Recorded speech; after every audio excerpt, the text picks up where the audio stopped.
Bonjour, je suis avec Patrice Vétéran, syndicaliste à la CGT à l'hôpital Ballanger. Vous avez tous vu ce week-end que les urgences de l'hôpital étaient fermées. Décision radicale de l'hôpital Ballanger qui ne soigne désormais que les patients programmés. Un certain nombre de patients devaient être redirigés ailleurs. On arrive à un point où c'est vraiment la déliquescence du service public hospitalier.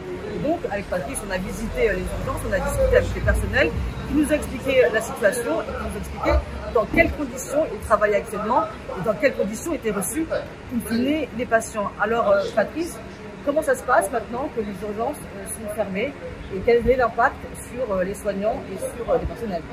Alors, sur les patients, c'est assez compliqué quand même, malgré les différentes informations qui ont été mises tout autour du service des urgences. Ça sous-tend que le patient à 18 h qui vient à l'hôpital est renvoyé vers le 15 et à partir de ce coup de fil est redirigé vers un autre établissement du territoire. Ça peut avoir un impact sur le délai de prise en charge.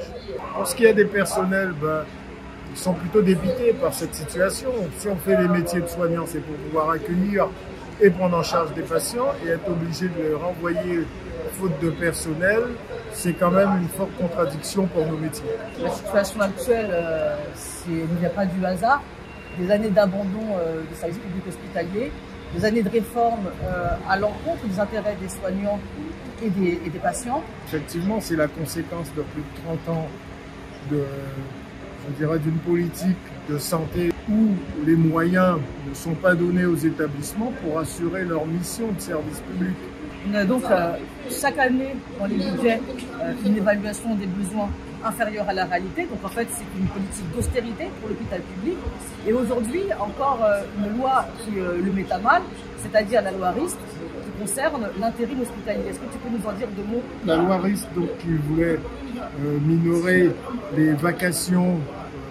La loi RIST veut qu'il y ait une mise en place d'un plafonnement, ce qui peut être louable, mais là encore, ces mesures n'ont pas été anticipées, notamment sur des territoires tels que les nôtres. On a déjà des difficultés, des pénuries de médecins hospitaliers sur un territoire où il y a un déficit médical de médecins traitants autour de l'hôpital.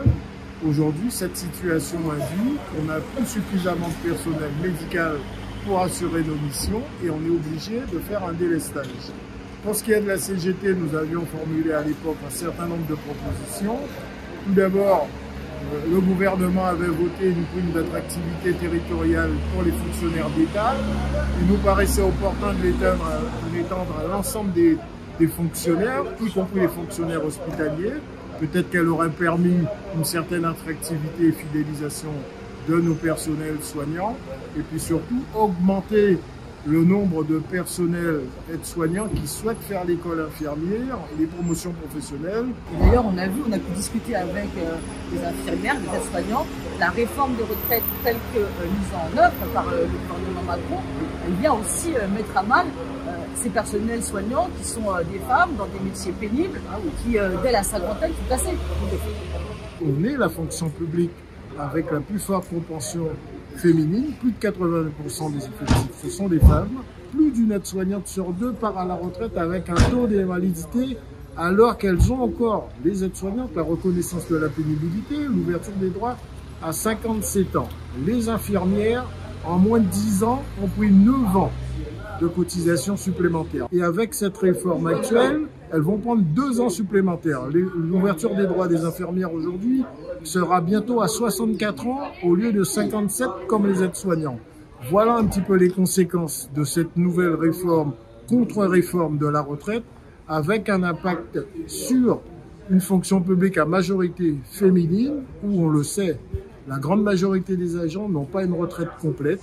Maternité, congé parental, temps partiel, sera une conséquence lourde dans la fonction publique hospitalière. Donc, le président Macron, année après année, fait des grandes annonces pour nous dire qu'il va sauver l'hôpital. Récemment, il a encore dit que la question de l'hôpital n'était pas une question de moyens. La preuve par l'exemple que, en fait, c'est encore une fois... Nous, lundi, le président nous annonçait qu'il n'y aurait plus d'attente aux urgences. Le lendemain, à Ballanger, la direction décidait le délestage. Donc, entre guillemets, la fermeture de nos urgences sur l'un des territoires à plus forte démographie de France. Voilà les conséquences de cette politique. À Aulnay, à Bondy, à Pavillon-sous-Bois, on le voit, la politique de Macron mène dans la passe. Je vous donne rendez-vous le 1er mai, on vous donne rendez-vous le 1er mai pour, à 200% pour dire non à la réforme des retraites, mais aussi, d'une certaine manière, pour dire non à la casse de tous les services publics menés par le gouvernement Macron.